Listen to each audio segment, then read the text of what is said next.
Hello everyone, welcome back to our channel. ఈరోజు నేను 5 dots new year special rangoli design వేస్తున్నాను.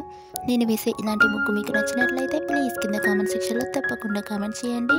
మీలో ఎవరైనా ఫస్ట్ టైం నా వీడియో చూస్తున్నట్లయితే లైక్ చేయండి, షేర్ చేయండి, సబ్స్క్రైబ్ చేయండి. మరిన్ని వీడియోస్ కొరకు పక్కన ఉన్న బెల్ ఐకాన్ని క్లిక్ చేయండి.